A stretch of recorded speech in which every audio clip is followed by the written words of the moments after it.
bapaknya undang. Ya. Oke, Bos.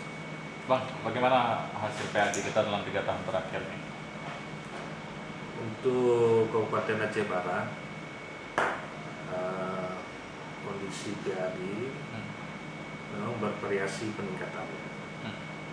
Untuk tahun 2013, ini PAD kita berkisar 48,3 miliar tahun 2013. Kemudian untuk tahun 2014 itu ada peningkatan sebesar 245% khusus PAD. Peningkatan ini karena memang dalam struktur APBD kita itu ada dari JKN Jaminan Kesehatan Nasional yang memang secara penganggarannya itu harus dimasukkan dalam struktur APBD, sehingga PAD perbandingan PAD dari tahun 2013 ke 2014 itu meningkat tajam, artinya dari 48,3 miliar tadi di tahun 2014 itu menjadi 118,4 miliar atau ada peningkatan persentase 245%. Kemudian kalau dari total pendapatan keseluruhan dari tahun 2013 ke 2014 itu ada peningkatan pendapatan sebesar 37%. Artinya dari 719,4 miliar itu menjadi 987,2 miliar. Kemudian yang menyangkut dengan perbandingan pendapatan tahun 2014 dengan tahun 2015 ada peningkatan sebesar 11% dari 2014, atau dari 907,2 miliar itu 2015 menjadi 1.123,1 miliar. Jadi ada peningkatan 37%.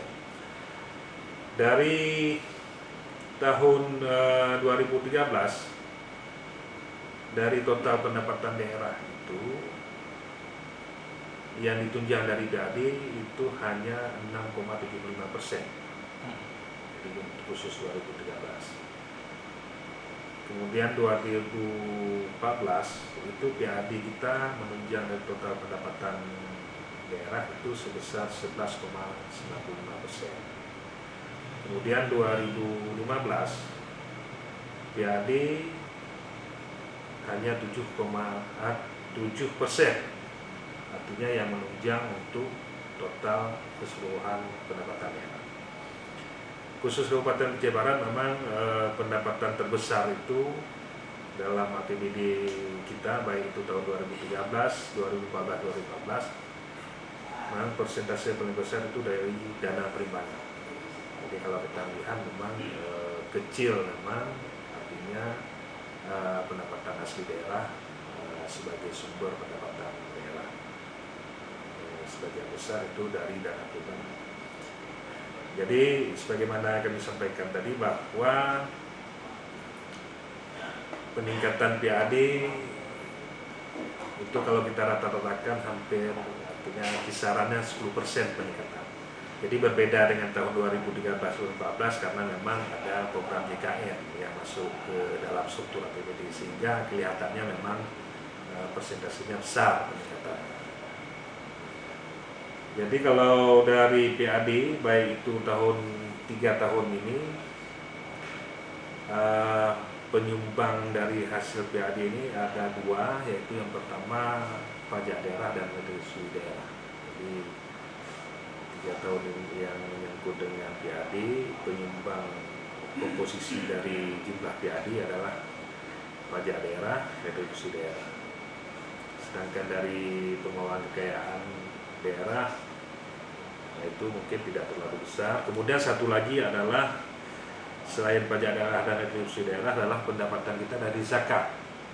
Jadi alhamdulillah dari pendapatan zakat kita itu rata-rata ada peningkatan sebesar 10%. Dari tahun 2013 kita ada lebih kurang 6,8 miliar, kemudian meningkat menjadi 7 miliar lebih. Di tahun 2015 ini kita hampir 11 miliar pendapatan dari zakat. Jadi ini konsistensinya untuk peningkatan itu rata-rata 10%. Jadi memang ada 3, berarti pajak daerah, retribusi daerah plus zakat. Itu yang sumber pendapatan asli daerah yang besar dari beberapa item yang menyangkut dengan pajak pendapatan asli daerah. Bis, depan guys. Cepat